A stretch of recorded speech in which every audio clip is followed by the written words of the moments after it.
औज़ुबिल्लाहि बिस्मिल्लाहिर्रहमानिर्रहीम अस्सलाम वालेकुम और आप सब खैरियत से होंगे। हम लोग जो है केमिस्ट्री 409 एनालिटिकल केमिस्ट्री बेसिक जो कॉन्सेप्ट्स हैं चैप्टर नंबर 1 और चैप्टर नंबर 2 जो कि हमारे मेट्स में इंक्लूड हैं उनको हम कवर करने की कोशिश करेंगे। आज हमारा फर्स्ट लेक्चर है तो हम इंशाल्लाह चैप्टर नंबर 1 को स्टार्ट करते हैं अभी। और मैं कोशिश करूंगा एक ही लेक्चर में जो है वो सारा का सारा चैप्टर बता दूं, लेकिन जो है वो थोड़ा एनालिटिकल प्रोसेस एक लेंथ टॉपिक है तो उसको जो है मैं सेकंड लेक्चर में आगे से बता दूंगा। तो सबसे पहले जो है वो एनालिटिकल केमिस्ट्री इसका इंट्रोडक्शन देखते हैं। वर्ड एनालाइज एनालिसिस क्या चीज़ होती है। हम अपने जो है वो एवरीडे लाइफ में सुनते रहते हैं एनालिसिस करना, तजिया करना। कोई चीज़ भी है हम तजिया करते हैं कि वो कैसे है और क्यों है, ठीक है। मतलब हम उसको बिल्कुल माइक्रो लेवल पे जाके उसको चीज़ को देखते हैं, परखते हैं। इसको कहते हैं एनालिसिस, ठीक है। एनालिटिकल केमिस्ट्री समझने के लिए आप समझें कि हमारे पास एक चीज मैटर है, ठीक है। एक बल्क मटेरियल है, ठीक है। हमने देखना है कि उसमें कितने कॉन्स्टिट्यूएंट पार्ट्स हैं, कितने कंपोनेंट्स हैं। मतलब किन कंपोनेंट्स से मिलकर मिलकर बना हुआ है, वो कंपोनेंट्स कितने कितने रिलेटिव अबंडेंस उसमें मौजूद है, और वो किस तरीके से आप अरेंज होकर एक मटेरियल बना रहे हैं। तो ये होगा एनालिटिकल केमिस्ट्री, ठीक है। Science of obtaining, processing and communicating the information about the composition and structure of matter. Composition का मतलब होता है रिलेटिव अबंडेंस, स्ट्रक्चर का मतलब होता है कि वो कितने कंपोनेंट्स कितने मौजूद हैं और किस तरीके से अरेंज हुए हैं, ठीक है। फैक्टराइजेशन, फैक्टराइजेशन में चीज आती है कि वो चीज है क्या और उस चीज में क्या क्या चीजें शामिल हैं और वो चीजें कितनी अमाउंट में शामिल है, ये आती है factorisation. Chemical factorisation of matter means matter consists of how many parts, how they will arrange, and how relative abundantly they are present in that very part and at that very bulk material, ठीक है। तो ये है basically introduction analytical chemistry, very very important branch of chemistry, and its application is very very large and very immense, and we are using in everyday life. All types of analysis are based upon the analytical chemistry. सबसे पहले जो है वो यहाँ पे sample इसकी basically जो definition है वो उस चैप्टर में ज़्यादा कुछ इंपॉर्टेंट नहीं है। सिर्फ एक एनालिटिकल प्रोसेस है और कुछ डेफिनेशन हैं और कुछ इस तरीके से कॉन्सेप्ट हैं जो कि हमारे बेसिस बनाते हैं, ठीक है। सैंपल क्या चीज़ होती है। Sample is the smallest part of whole bulk material.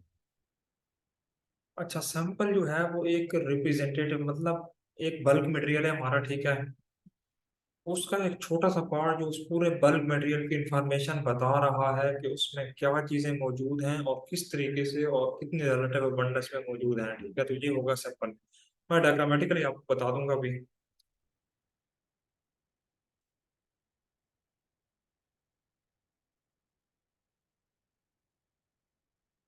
ये देखिए बल्क मटेरियल है, ठीक है। यहाँ पे सैंपल जो है क्या है, एक ऐसी चीज है यहाँ पे। सैंपल एक छोटा पार्ट है सैंपल कि जो कि इस पूरे जो है वो पूरे बल्क मटेरियल की में जो हमें करेक्टरिस्टिक दे रहा है। और ये हम सैंपल देखिए ना, जब एनालिसिस करते होते हैं तो इस बल्क मटेरियल को हम ले लें तो हमारे पास एरर के चांसेस बढ़ जाएंगे और हम वो एक्सपेरिमेंट जो है वो परफॉर्म भी नहीं कर पाएंगे। इसलिए हम इसका बिल्कुल छोटा सा माइन्यूट सा पार्ट लेते हैं, ठीक है।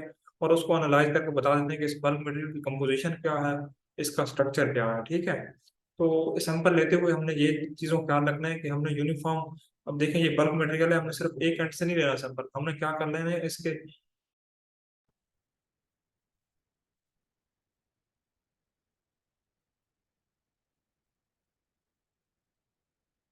जब हम सैंपल ले रहे होते हैं तो हमने कोशिश करनी होती है उसको कि हम जो सैंपल है वो हम लोग क्या करें उसको वो इस तरीके से लें कि हमें वो पूरी उसकी जो है कंपोजिशन और उसका स्ट्रक्चर बता दें। फॉर एग्जांपल एक जो हमारे पास एक बल्क मटेरियल है, ठीक है। ये हमारे पास बल्क मटेरियल है, ठीक है।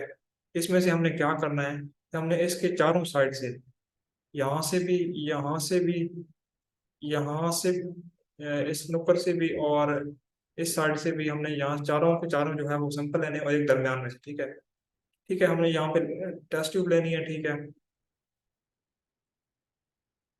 ये हमारे पास टेस्ट ट्यूब आ गई, ठीक है। ये आ गई, ठीक है। हमने क्या करना है, चारों के जो हिस्से हैं ये सारे के सारे इसमें डाल लेने हैं, ठीक है। अब ये चारों के चार हिस्से आ गए। अब इन क्या करना है कि हमने एक जो है वो एक प्लेट ऐसी लेनी है जिसमें चारों के चारों हम इसको पोर डाउन करके इसको यूनिफॉर्मली मिक्स कर देंगे, ठीक है। यूनिफॉर्म मिक्स करने के बाद इसमें से स्मॉल सी अमाउंट जो है वो हम लोग लेंगे, जो कि हमारा सिंपल कहलाएगा। अब इसमें देखें कि हमारे जितने भी साइड्स हैं, ऑल साइड, वो सारी की सारी जो है वो हमारे पास आ गई हैं। अब हमने क्या करना है कि इसमें से जब यूनिफॉर्म मिक्स करेंगे तो इसमें से बिल्कुल छोटी सी अमाउंट ग्राम, माइक्रोग्राम में उसको हम जो है वो एनालाइज करेंगे। और इस एनालाइज करने से पूरे जो है इस स्ट्रक्चर जो है सारे के सारे इसके बारे में बता देगा कि इसकी क्या करेक्टरिस्टिक्स हैं और इसकी क्या कंपोजिशन है, ठीक है। तो इस तरीके से जो है वो हम जो है वो सैंपल के जरिए पूरे बल्क मटेरियल की जो है वो इंफॉर्मेशन जो है बता सकते हैं, ठीक है। तो इसलिए जो है वो why sample is taken because it is very very less in amount and easy to handle in our labs, while in the very bulk materials we cannot handle them, and the chances of error जो है वो हमारे पास बढ़ जाते हैं, ठीक है। तो ये तो एक सिंपल सी चीज़ है जो मैंने आपको बताई है सैंपल के बारे में। देन उसके बाद जो है वो आगे हम चलते हैं techniques use for analytical chemistry. Chemistry में डिफरेंट टेक्निक्स हैं, जिस तरह टाइट्रेशन हो गया, सब्लिमेशन हो गया, ठीक है, सॉल्वेंट एक्सट्रैक्शन हो गया, प्रेसिपिटेशन हो गया, स्पेक्ट्रोस्कोपी हो गया, क्रोमेटोग्राफी हो गया। इन चीज़ों के बारे में हम आगे जाके पढ़ेंगे, ठीक है। तो ये जस्ट टेक्निक्स हैं। टाइट्रेशन में जो है वो हम क्या करते हैं कि एक जो चीज़ है वो हम एक ड्यूरेट में लेते हैं और एक फ्लास्क में लेते हैं, ठीक है। और जो फ्लास्क में चीज़ होती है हम उसकी अननोन कंसंट्रेशन जो है फाइंड करते हैं। प्रेसिपिटेशन में क्या करता है कि हम प्रेसिपिटेट्स जो बनते हैं उनको ग्रेविमेट्रिक एनालिसिस से जो है वो फिल्टर पेपर में रख के और फिर जो है हम उसकी वेट कर लेते हैं। स्पेक्ट्रोस्कोपी में क्या होता है कि कोई भी ऐसा प्रोसेस जिसमें जो है वो कोई भी हमारे पास जो है वो सब्सटेंस होता है, वो उस पर हम लाइट जो है वो फॉल करवाते हैं। कुछ लाइट जो है वो अपने अंदर ऑब्जर्व कर लेते हैं और कुछ जो है वो इमिट कर लेता है, जस्ट लाइक प्रिज्म, ठीक है। तो depending upon the absorption and emitting we can analyse that the material structure, its composition and what type of material it is, ठीक है। ये जो है टेक्निक्स हैं, डिफरेंट टेक्निक्स हैं एनालिटिकल केमिस्ट्री में। उसके बाद ये बताना है कि how analyst answer about sample. Analyst जो है वो सैंपल किस तरह डील करते हैं, वो सैंपल में क्या करते हैं, व्हाट इज इट, ये सैंपल किन किन चीजों से मिलकर बना है, हाउ मच इट इज, इसमें कितने कितने कंपोनेंट्स हैं, what arrangement of atom it has, इसमें अरेंजमेंट एटम्स की किस तरह है, हाउ मच इट इज, और इसमें किस तरीके से कितने रिलेटिव अबंडेंस है वो मौजूद हैं, उनकी इतनी कंसंट्रेशन कितनी है। फॉर एग्जांपल इसमें ए बी एंड सी जो है तीन कंपोनेंट्स हैं, तो ए की 25% है, बी की 50% है, और जो है वो सी की जो है वो 25% है। इस तरीके से हम जो है वो डिफरेंट रिलेटिव अबंडेंस बनाते हैं। उसके बाद जो है एप्लीकेशन ऑफ एनालिटिकल केमिस्ट्री, इसके एप्लीकेशंस क्या है, तो उसकी जो है बहुत ज़्यादा एप्लीकेशन है। जिस तरह हम वेस्ट वाटर ट्रीटमेंट जो है उसमें डिफरेंट जो है वो एनालिसिस करते हैं, ठीक है। जो म्यूनिसिपल कम्युनिटीज होती हैं वो वाटर की क्वालिटी को चेक करती हैं, उसमें देखती हैं कितने जो है वो कंटेमिनेशन है, कितने जो है वो फीकल कंटेमिनेटेड पार्टिकल्स हैं, कितने माइक्रोब्स हैं, ठीक है। तो ये सारी चीज़ें जो है वो आती हैं। इस तरह एटमॉस्फेयर में कितने पोल्यूटेंट्स हैं, ठीक है। इस तरह बायोलॉजी में ओमिक्स में हम देखें तो उसमें क्या होता है कि डीएनए जो है उसकी जो है वो उसको एनालाइज किया जाता है, प्रोटीन को, लिपिड्स को एनालाइज किया जाता है। मेथोडोलॉजी में ऐसा है कि जो भी किसी भी प्रॉब्लम का सोल्यूशन हल करने के लिए कोई प्रोसेस बनाते हैं तो उसमें एनालिटिकल केमिस्ट्री की हेल्प से मदद की जाती है कि किस तरीके से उस प्रोसेस को किया जाए ताकि हमारा जो है वो प्रॉब्लम जो है वो हमें सोल्यूशन दे सके। उसके अलावा डिफरेंट टेक्नोलॉजीज हैं, ठीक है, साइंटिफिकली माइक्रो इलेक्ट्रॉनिक्स हैं, उसमें जो है वो किस तरीके से जो है हमारा जो है कोई सॉल्यूशन है वो किस तरह इलेक्ट्रिकल कंडक्टिविटी हमें जो है देता है, उसमें जो सॉल्यूट है वो किस तरीके से इलेक्ट्रिकल कंडक्टिविटी पे जो है वो इफेक्ट करते हैं। इसके बाद इंडस्ट्रियल इंस्ट्रूमेंटल कंपनीज में जो है वो एनालिटिकल केमिस्ट्री को यूज किया जाता है। डिफरेंट इंस्ट्रूमेंट जो है वो किस तरीके से हमारे वेट को मेजर करते हैं, ठीक है। उसके बाद नैनो टेक्नोलॉजी स्पेक्ट्रोस्कोपी में जो है इसको यूज किया जाता है, तो इसकी बहुत वाइड रेंज ऑफ एप्लीकेशन है, ठीक है। उसके बाद क्वालिटेटिव एंड क्वालिटेटिव एनालिसिस, ठीक है। दो बड़े इंपॉर्टेंट एनालिसिस हैं जो कि सैम्पलिंग पे हम करते हैं, ठीक है। और सैम्पलिंग क्या चीज़ होती है, process of obtaining the sample, ठीक है। तो सब सैम्पलिंग में हम जो है जब सैम्पलिंग कर रहे होते हैं तो हमने दो चीज़ें करनी होती हैं, qualitative and qualitative analysis. Qualitative analysis में क्या होता है, क्वालिटेटिव एनालिसिस में identification of elements and ions और compound present in that sample. उस सैंपल में कितने आयंस हैं, कितने, ठीक है, कितने कंपोनेंट्स हैं, किन किन चीज़ों से वो मिलकर बना है, वो है क्वालिटेटिव।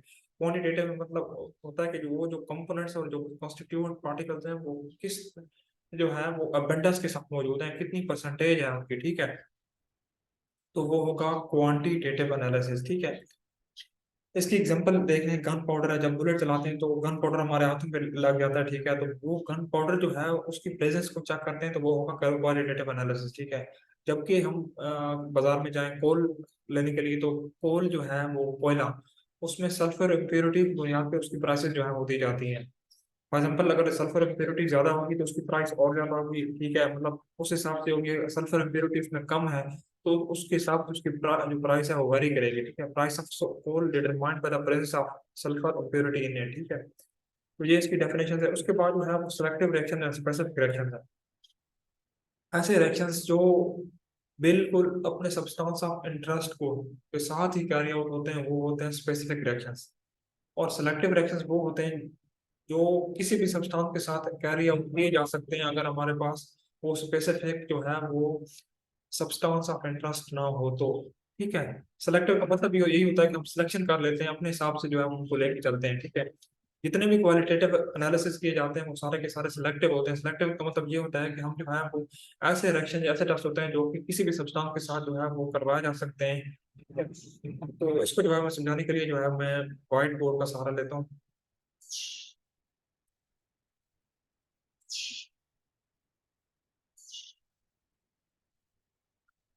फॉर एग्जाम्पल जो है वो हमारे पास जो है वो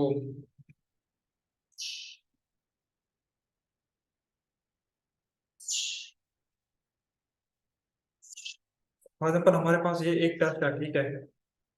इसने जो है वो एक खास किस्म के जो है वो जो है सब्सटेंस ऑफ इंटरेस्ट के साथ जो है कैरी आउट होना है। फॉर एग्जाम्पल ये सब्सटेंस ऑफ इंटरेस्ट है, ठीक है।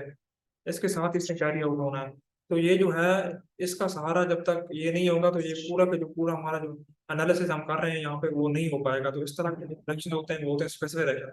फॉर एग्जाम्पल ए को जो है वो बी की जरूरत है, ठीक है। हमेशा वो बी की जब तक उसके पास नहीं होगा वो सी में कन्वर्ट नहीं होगा, ठीक है। वो सी में कन्वर्ट नहीं होगा, ठीक है। तो ये जो रिएक्शन होगा वो होगा स्पेसिफिक रिएक्शन रिएक्शन, ठीक होगा। मतलब इसको बी की हर हाल में जरूरत है, ठीक है। लेकिन जब सिलेक्टिव की बात करेंगे तो हमेशा जो है वो ए जो है वो किसी भी सब्सटेंस के साथ, फॉर एग्जाम्पल यहाँ पे हम जो है वो डी ले लेते हैं। डी के साथ रेड करके जो है वो हमारे पास प्रोडक्ट जो है वो हमें दे देता है, ठीक है। प्रोडक्ट हमें दे देता है, ठीक है। लेकिन जब ये उस सूरत में होगा जब इसको बी जो है वो इसके पास नहीं होगा, ठीक है। लेकिन जब ये बी इसके पास आ जाएगा तो इसकी कोशिश होगी कि वो बी के साथ रेड करे और हमें जो है वो प्रोडक्ट्स दे दे, ठीक है। तो ये चीज आपने याद रखनी है कि स्पेसिफिक रिएक्शंस आर दो type of test are reactions that are occurring with this only the substance of their interest, while the selective reactions, ठीक है, are tested are carried out without the substance of interest, but when they are present their preference is to react with their preference substance, ठीक है। जब ये present होंगे तो इनकी कोशिश होगी कि वो इसको प्रेफरेंस दें, ठीक है। तो ये चीज आपने याद रखनी है यहाँ पे। स्पेसिफिक रिएक्शंस और सिलेक्टिव रिएक्शंस के दरमियान जो है वो अपने डिफरेंस जो है वो यहाँ पे याद रखना है, ठीक है। उसके बाद जो है वो हम जो है वो जाएंगे आगे कि सेलेक्टिविटी जो है वो कैसे obtain करते हैं, ठीक है। याद रखिएगा सारे के सारे जो रिएक्शंस होते हैं वो सिलेक्टिव होते हैं। कुछ रिएक्शंस जो है वो हमारे पास स्पेसिफिक होते हैं। सेलेक्टिव इसलिए होते हैं कि हम अपने हिसाब से जो है उनको जो है वो कैरी आउट करवा सकते हैं। सबसे पहले जो है वो सैंपल प्रिपरेशन करते हैं, किसी सब्सटेंस की सैंपल्स लेते हैं। फिर उसके बाद इंस्ट्रूमेशन के साथ साथ उनकी जो है वो उनकी जो है वो वेट को एनालाइज करते हैं कि वो कितना वेट हमारे पास मौजूद रखते हैं, ठीक है। देन उसके बाद most important thing with paper point of view target analyte derivatization, ठीक है। टारगेट एनालाइज डेरिवेटिजाशन क्या चीज होती है कि जब हम सैंपल ले रहे हैं ना तो उसको एनालाइज करने के लिए हमें जो है कुछ ना कुछ कोई ना कोई सब्सटेंस उसमें ऐड करवाना पड़ता है, डेरिवेट करवाना पड़ता है, ताकि उसकी जो है वो एनालिसिस हमारे लिए आसान हो सके और वो हमें अच्छे से जो है वो एनालिसिस हमारा हो सके। तो इस चीज को कहते हैं target analyte derivatization, the process in which the functional group और something else is added on that very analyte so that analysis is very very best, ठीक है, ताकि वो अच्छे से जो है वो हमारे पास एनालिसिस का हो सके, ठीक है। और देन लास्ट पार्ट पे जो है वो हम क्रोमेटोग्राफी करते हैं। सेपरेशन टेक्निक्स है, ठीक है। क्रोमेटोग्राफी करते हैं तो हमारे पास ये जो है सिलेक्टिविटी को ऑब्टेन करने का एक तरीका है, ठीक है। मैं यहाँ पे जो है वो व्हाइट बोर्ड का जो है वो के जरिए जो है आपको समझाने की कोशिश करता हूँ।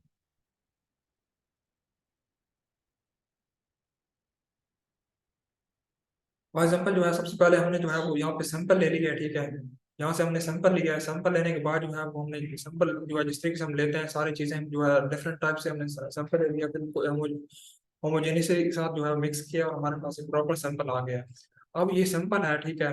फॉर एग्जाम्पल ये सिंपल है, ठीक है, इसमें हमने क्या चीज करनी है, इसमें बाहर से हमने कुछ चीज ऐसी ऐड करनी है फंक्शनल ग्रुप, ताकि इसका एनालिसिस जो है वो हमारे साथ हमारे पास उसका एनालिसिस है वो अच्छे से हम उसको एनालाइज कर सकें। फॉर एग्जाम्पल ये चीज हमने जो है वो उसकी बाहर से जो है वो चीज फंक्शनल ग्रुप ऐड करवा दिया है। अब फंक्शनल ग्रुप जो बाहर से हमने ऐड करवाया है वो इसकी एनालिसिस को फैसिलिटेट करेगा बेहतर तरीके से, ठीक है। और जब हम इसको एनालिसिस करेंगे तो हमारे पास एक बेस्ट एनालिसिस आएगा, और हमारे पास जो है वो उसके प्रॉपर जो है वो पता चल जाएगा कि ये किस तरीके का ये सैंपल जो है वो किस चीज़ का है, और किस तरीके से ये जो इसकी जो है जो भी हमारे पास सॉल्यूशंस हैं वो किस तरीके से आने हैं। तो इस तरीके से जो है वो हम लोग जो यहाँ से जो है वो टारगेट एनालाइज डेरिवेटिव से हम यहाँ पे करवा सकते हैं, ठीक है। उसके बाद हम चलते हैं एनालिटिकल प्रोसेस पे। बहुत इंपॉर्टेंट क्वेश्चन है, एनालिटिकल प्रोसेस होता क्या है। फर्स्ट ऑफ ऑल हमारे पास कोई प्रॉब्लम आ गया, हमने उस प्रॉब्लम को करना है डिफाइन कि वो प्रॉब्लम हमारे पास है क्या। फिर हमने उसके बाद इस बात पे सोच विचार कर रही है कि हम इसके कितने मेथड सेलेक्ट करेंगे, ताकि एक भी कोई भी एनालिटिकल प्रॉब्लम है ना, हम उसको सेलेक्ट करने के लिए डिफरेंट मेथड्स इस्तेमाल करते हैं ताकि वो हमारे पास सॉल्यूशन आ सके। तो एक प्रॉब्लम के लिए डिफरेंट मेथड्स आ सकते हैं, ठीक है। उसके बाद होती है कि जब मेथड्स हम सेलेक्ट कर लेंगे कि हमने जो है वो इस चीज़ के साथ इस क्रोमेटोग्राफी करनी है, हमने स्पेक्ट्रोस्कोपी करनी है, हमने जो है वो फ्रैक्शनल डिस्टिलेशन करनी है, हमने सब्लिमेशन करनी है इस प्रॉब्लम को हल करने के लिए, तो हम जो है वो सबसे पहले उस बल्क मटेरियल का सैंपल बनाएंगे, ठीक है। सैंपल मैंने आपको बताया ऊपर जो है वो सैंपलिंग हम कैसे करते हैं। सैंपलिंग की वजह से जो है हमने रिप्रेजेंटेटिव सैंपल्स बना लेने हैं उनके। सैंपल्स बनाने के बाद जो है वो हमने उनकी केमिकल सेपरेशंस करनी है, ठीक है, जो भी हमने मेथड सेलेक्ट किए हैं। उसके बाद हमने मेजरमेंट्स करनी है, ठीक है, कि वो हमारे पास कितने आए हैं, किस तरीके से जो है वो आए हैं, ठीक है, उनकी जो है कितनी परसेंटेज है, कितनी अबंडेंस है, ये सारी मेजरमेंट्स हमारे पास आ गई हैं। उसके बाद हम डेटा मैनिपुलेशन को ग्राफिकल फॉर्म में रिपोर्ट्स की फॉर्म में जो है वो सबमिट करवाते हैं। तो ये था एनालिटिकल प्रोसेस, इसको हम जो है एक्सप्लेन जो है वो करते हैं जो है वो अच्छे से। ऑब्टेनिंग का representative samples, first of all हमारे पास क्वेश्चन क्या है, ठीक है, क्या प्रॉब्लम हम आइडेंटिफाई करते हैं, फिर मेथड सिलेक्शन करते हैं कि हमने क्या क्या मेथड्स इसमें करने हैं। उसके बाद जो हम डिटेल में देखते हैं कि रिप्रेजेंटेटिव सैंपल कैसे लेते हैं, ठीक है। तो वही मैंने आपको ऊपर बताया कि किस तरीके से सैंपल लेते हैं, और जो है वो हम सारी चीज साइड से जो है वो उसके डिफरेंट सैंपल्स लेते हैं, उनको फिर होमोजेनिसिटी के साथ मिक्स करते हैं और हमारे पास एक प्रॉपर सैंपल आता है, ठीक है। और वो सैंपल जैसे हमारे पास आ जाता है तो हम क्या करते हैं उससे जो है वो आगे जो है वो हम स्टेप करते हैं, ठीक है। सैम्पलिंग वो सारी चीजें वही चीजें लिखी हुई हैं, why we get sample instead of analysis whole पर सैंपल एनालिसिस डिक्रीज अनसर्टेनिटी। हमारे पास अनसर्टेनिटी डिक्रीज हो जाएगी क्योंकि हमारे पास अमाउंट कम होगी, और हमारे पास चांसेस ऑफ एरर भी डिक्रीज हो जाएंगे, while bulk analysis do not provide accurate result. अब बल्क मटेरियल है, ठीक है, बहुत ज्यादा मटेरियल अमाउंट में है, तो उसको प्रॉपर एनालाइज नहीं कर पाएंगे और वो हमारे पास एक्यूरेट रिजल्ट भी नहीं देगा। तो हमारा फिर फायदा क्या हुआ एनालिसिस करने का। एनालिसिस करने का सबसे बड़ा फायदा भी यही है कि हम बिल्कुल क्रिटिकल माइक्रो लेवल पे जाकर उसको देख सकें कि वो किस तरह और कैसे मौजूद है, ठीक है। तो वो हमारा मकसद तो खत्म हो जाएगा, इसलिए हम सैंपल लेते हैं, सैंपल का सहारा लेते हैं। अब हमने डिफरेंट हमारे पास मटेरियल्स होते हैं, सॉलिड भी हो सकता है, लिक्विड भी होता है, गैसेस भी होता है, हम तीनों के सैंपल्स किस तरीके से लिए जाएं। हमारे पास जो है वो सॉलिड सैंपल लेने का एक बेहतरीन तरीका यह है कि हम जो है वो उस बल्क मटेरियल को हम ग्राइंड करेंगे, ठीक है, प्रॉपर ग्राइंडिंग करेंगे। प्रॉपर ग्राइंडिंग के मतलब बाद जब उसके ग्रेन्स आ जाएंगे, उन ग्रेन्स को जो है वो होमोजेनिसिटी के साथ मिक्स करेंगे। मिक्स करने के बाद जो है उसमें से स्मॉल जो है वो पोर्शन जो है वो लेके उसको जो है रिप्रेजेंटेटिव पार्ट बना लेंगे, वो हमारा सैंपल हो जाएगा, ठीक है। लिक्विड जो है वो हमारा एक ही फेस में होना चाहिए, इस तरह नहीं होना चाहिए कि हम जो है वो दो इमेज से लिक्विड ले रहे हैं तो फिर हमारा कोई फायदा नहीं है, ठीक है, क्योंकि वो दोनों डिफरेंट फेस में है, ठीक है। और वन फेस में हमारा लिक्विड होना चाहिए, ठीक है, हम उसको प्रॉपरली स्टोर करना चाहिए, ये भी देखना है आपने। प्रॉपर सील्ड कंटेनर्स लेने हैं ताकि वो उसमें से कुछ चीजें एवोपरेट ना हो सके या बाहर से डस्ट उसमें ना आ सके, ताकि उसकी कंसंट्रेशन जो है वो इंटैक्ट रहे, सलामत रहे। अगर एवोपरेशन हो जाएगी तो उसकी कंसंट्रेशन जो है वो कम हो सकती है, ठीक है। और इस तरीके से हमारे जो एनालाइट होगा, जो उसमें मौजूद सब जिन चीजों को हम देखने चाह रहे हैं, वो जो है वो एवोपरेशन के साथ उड़ सकते हैं, और हमारी जो है प्रॉपर जो है सैम्पलिंग और एनालिटिकल टेक्निक्स जो है वो एनालिसिस जो है वो हमारा जो है वो इफेक्ट हो सकता है। गैस जो है वो गैसेस फॉर्म में हमको पता है उनको होमोजेनिसिटी के साथ पहले ही मिक्स होती हैं। तो सिर्फ उनके सैंपल लेने के लिए हमने क्या करना है कि सैंपल तो हमने ले लेना है, लेकिन सैंपल लेने के बाद हमने उसको सील्ड कंटेनर में जो है वो पैक कर देना है, ताकि जो है वो लीकेज की फॉर्म में कोई भी जो है वो गैस उसके मालिक्यूल्स बाहर ना जा सके, ठीक है। तो इस तरीके से हमने गैसेस, लिक्विड और सॉलिड के सैंपल ले लेने हैं। बहुत इंपॉर्टेंट क्वेश्चन है पेपर पॉइंट ऑफ व्यू से, how to prepare the samples of different solid, liquid and gases, ठीक है। और इसमें जो है इंपॉर्टेंट चीजें जो हमने एक्सप्लेन की हैं वो आपने आ सकती हैं। How selectivity, selective and specific reactions, ये इंपॉर्टेंट क्वेश्चन है, ठीक है। और उसके बाद क्वालिटेटिव और क्वांटिटेटिव एनालिसिस आपको पता ही है, ठीक है। और ये भी आ सकता है कि वाई वो concern about the sample insert of bulb, तो सैंपल को हम क्यों कंसर्न करते हैं, बल्क मटेरियल को एनालाइज करते हुए, तो ये भी मैंने आपको डिटेल में बता दिया है। इसके बाद जो है हम आगे चलते हैं। ये हमने सैंपल्स ले रही हैं, ठीक है। अब हम सैंपल जो है वो कैसे, जो है वो सैंपल्स की भी कुछ टाइप्स होती हैं। हमने जो है आइडेंटिफाई तो कर लिया हमारा प्रॉब्लम, ठीक है। कोई भी पॉपुलेशन आइडेंटिफाई कर लिया कि ये क्या चीज़ है, ठीक है। अब हमने क्या करना है कि पहले होता है grass sample, consist of several portion of liquid to be tested। यही बात ग्रास सैंपल मैं आपको पहले भी बता के आया हूँ पीछे, कि जब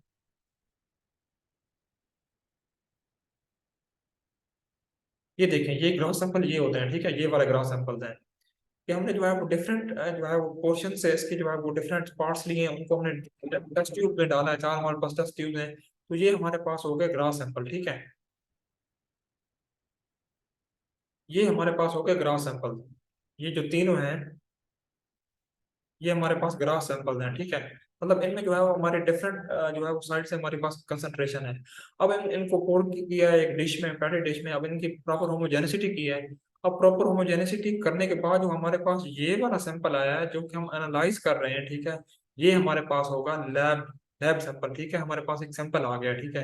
तो हम जो है इसको लैब सैंपल कहेंगे। उसके बाद लैब सैंपल के बाद एक सैंपल होता है एनालाइट, ठीक है।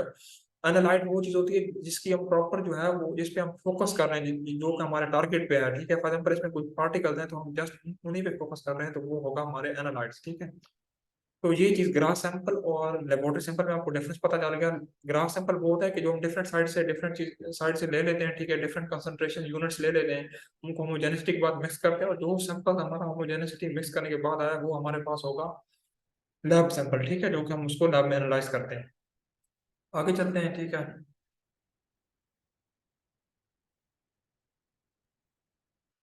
consist of several portion of material to be tested। several portion से हम लेते हैं collection of sampling units, different sampling हम different units लेते हैं different side से। उसके बाद जो reduce the graph sample into the lab sample, देखे ना, graph sample को हमने proper small portion of graph sample made homogeneous, उसको homogeneous के साथ mix करना है, ठीक है। और उसमें से जो है ना वो हमारा जो sample बनेगा वो होगा lab sample। फिर आगे analysis sample।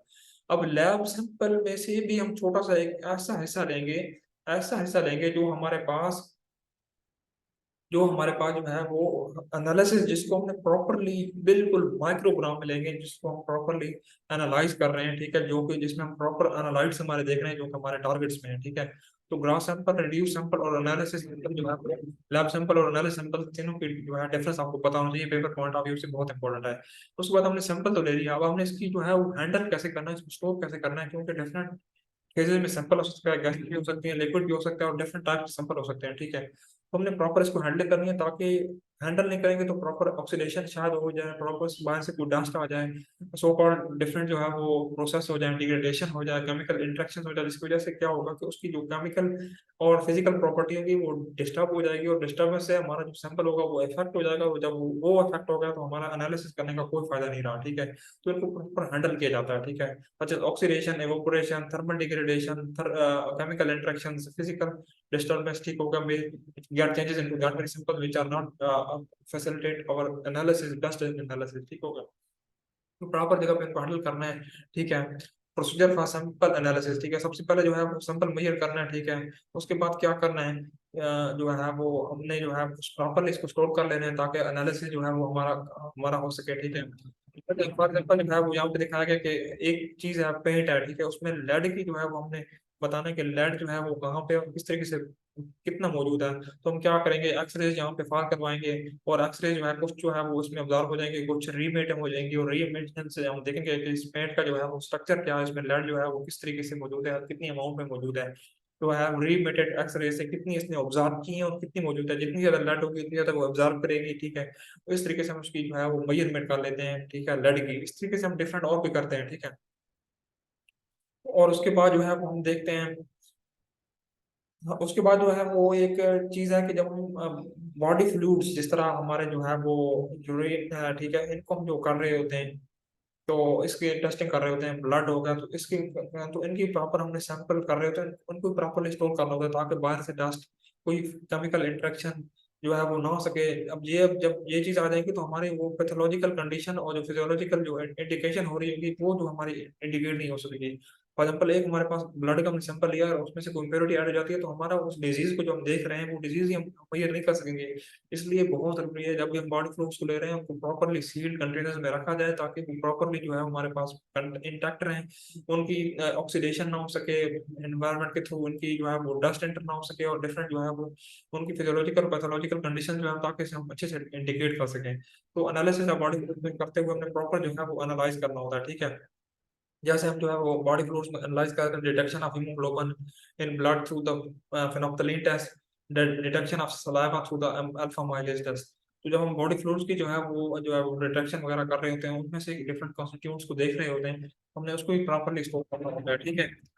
उसके बाद आते हैं प्रोटीन फ्री फिल्टरेट। ऐसे फिल्टरेट ऐसी चीजें जो कि प्रोटीन फ्री है, मतलब ऐसी चीजें जो प्रोटीन ऐसे फिल्टरेट का मतलब होता है कि जो फिल्टर पेपर में से पास हो जाए, ठीक है। अब फिल्टर पेपर कैसे है, जिस तरह हमारी डिफरेंट मेम्ब्रेन्स हैं, ठीक है, बॉडी में, वो ऐसा फिल्टर पेपर ही जो है वो काम करती हैं।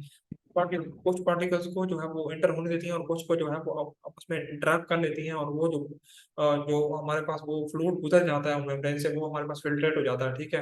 प्रोटीन फ्री ब्लड, जब ब्लड को हम वहां से गुजारेंगे किसी मेम्ब्रेन में से तो सारे प्रोटीन होगी वो एक्सट्रैक्ट हो जाएगी और बाकी जो स्पेसिमेन हमारे पास बचेगा वो होगा ब्लड, ठीक है। तो ये प्री प्रोटीन फ्री फिल्टरेट है, इसकी डेफिनेशन बताना चाहिए आपको। Urine is considered as pre protein free filtrate because it is produced by kidneys by filter out by the waste products from the blood, ठीक है। अब देखें यूरिनेशन कैसे होती है, प्रॉपरली जो नेफ्रॉन होते हैं वो प्रॉपरली फिल्टर आउट कर रहे होते हैं डिफरेंट प्रोटीन पार्ट्स और डिफरेंट जो है कॉन्स्टिट्यूएंट्स होते हैं वो फिल्टर आउट कर रहे होते हैं। तो हमारे पास जो यूरिन है वो प्रोटीन फ्री फिल्ट्रेट है, उसमें कोई प्रोटीन नहीं है, ठीक है। वो हमारे जो है वेस्ट प्रोडक्ट्स को लिए हुए जो कि हमारे ब्लड से आ रहे हैं, ब्लड में से जितनी भी प्रोटीन है वो through nephron through different Einstein villi जो है वो फिल्ट्रेट हो गई, प्रॉपरली जो है वो ट्रैप हो गई है। तो बाकी जो हमारे पास चीज बचेगी वो होगी प्रोटीन फ्री फिल्ट्रेट, ठीक है। तो यूराइन हमारा प्रोटीन फ्री फिल्ट्रेट है, ये बड़ा इंपॉर्टेंट क्वेश्चन है, ठीक है। उसके बाद जो है हमने इसकी प्रिजर्वेशन तो कर ली है, ठीक है। उसके बाद हमने क्या देखना है कि पीएच को भी एडजस्ट करना है। देखिए ना, पीएच जो भी होती है ना वो उस फ्लूइड की केमिकल कॉन्स्टिट्यूएंट्स को डिटरमाइन कर रही होती है, बायोलॉजिकल फंक्शंस को कर रही होती है और उसमें कितने माइक्रोबिकल एक्टिविटी होती है वो पीएच दिखा रही होती है, ठीक है। पीएच कम यही है, कंसंट्रेशन ऑफ जो है वो हाइड्रोजन आयंस जो है उनको दिखा रही होती है और जब वो डिस्टर्ब होंगी तो वो एक केमिकल एक्टिविटी है वो डिस्टर्ब हो जाएगी बॉडी फ्लूइड की और उनको अच्छे से जो है वो एनालाइज नहीं किया जा सकेगा। तो pH of solution determines the availability of nutrients, biological functions, microbial activity, and impacts the behavior of chemicals. तो डिफरेंट जितने भी एक्टिविटीज हो रही होती है, मिनरल्स और न्यूट्रिएंट्स वगैरह होते हैं उनको डोनेट करती है। तो पीएच हमेशा जो है वो हमने अच्छे से जो है वो एडजस्ट करनी है और मेंटेन भी रखना है, ठीक है। इस तरह ना हो कि वो पीएच चेंज हो जाए तो हमारा पूरा सैंपल डिस्टर्ब हो जाएगा और जब सैंपल डिस्टर्ब होगा तो हमारा जो है वो एनालिसिस जो मेथड है वो भी डिस्टर्ब हो जाएगा। उसके बाद जो है वो देखते हैं सैंपल्स आर प्रिजर्व्ड और treated to avoid degradation during storage to ensure that the target compounds are chemicals form amenable to extraction analysis। फिर वही बात आ गई कि डिग्रेडेशन से जो महफूज रखने हैं, प्रॉपरली स्टोर करना है ताकि जितने भी हमारे उसमें से एनालाइड्स हैं, देखिए ना ब्लड में से हम हीमोग्लोबिन देख रहे हैं तो हीमोग्लोबिन डिस्टर्ब ना हो उसमें जो है वो अगर बाहर से इम्प्योरिटी हो जाएगी तो हीमोग्लोबिन उसके साथ रिएक्ट कर जाएगा, हमारे जो है वो एनालाइड जो होगा जो कि प्रॉपरली हमारा टारगेट जो है वो टारगेट थिंग है, टारगेट चीज है, वो हमारी जब हो जाएगी तो सारे काम हमारे जो है वो सारा जो काम है वो गलत हो जाएगा, ठीक है। Always run a blank. Blank एक ऐसा सोल्यूशन होता है जिसमें कोई अनलाइट नहीं होता। ये ऐसा है जब जैसे हम जो है कोई एक्सपेरिमेंट कर रहे होते हैं, एक्सपेरिमेंट तो एक हम दो ग्रुप्स बनाते हैं, एक होता है कंट्रोलिंग ग्रुप और एक होता है एक्सपेरिमेंटल ग्रुप। एक्सपेरिमेंटल ग्रुप वही होता है जिसमें हम प्रॉपर एनालाइट पे फोकस कर रहे होते हैं, लेकिन जो कंट्रोलिंग ग्रुप होता है उसमें क्या होता है कि हम वो चीजें जो है वो आइडियल ले रहे होते हैं, उसपे जो है वो ऐसे समझे कि उसमें वो एनालाइट नहीं होता, ठीक है। वो एक चीज जो है वो वैसे ही विदाउट एनालाइट होती है। तो ब्लैंक यही जो है काम करता है, blank solution that contains no analyte. Blanks are often used to get the baseline spectrophotometrical experiments. अब एनालाइट के बगैर वो लिक्विड कैसे वर्क करेगा और एनालाइट के होते हुए कैसे एक्ट करेगा, ठीक है। वो फॉर एग्जाम्पल एक केमिकल एक लिक्विड में मौजूद है तो वो केमिकल जो है वो उसके होते हुए कैसे जो है इफेक्ट करेगा और जब वो नहीं होगा तो फिर कैसे इफेक्ट करेगा। तो इस तरीके से जो है वो हम जो है वो ब्लैंक को यूज करते हैं कि ब्लैंक जो है वो एज अ बेस लाइन होती है कि विदाउट एनालाइट वो कैसे जो है वो एक्ट कर रहा है, ठीक है। तो ये ब्लैंक जो है what is blank and what is its importance, ये भी बड़ा इंपॉर्टेंट क्वेश्चन है। उसके बाद जो है नेसेसरी केमिकल सेपरेशन है जिसमें डिफरेंट टेक्निक्स आ जाती हैं, स्पेक्ट्रोफोटोमेट्री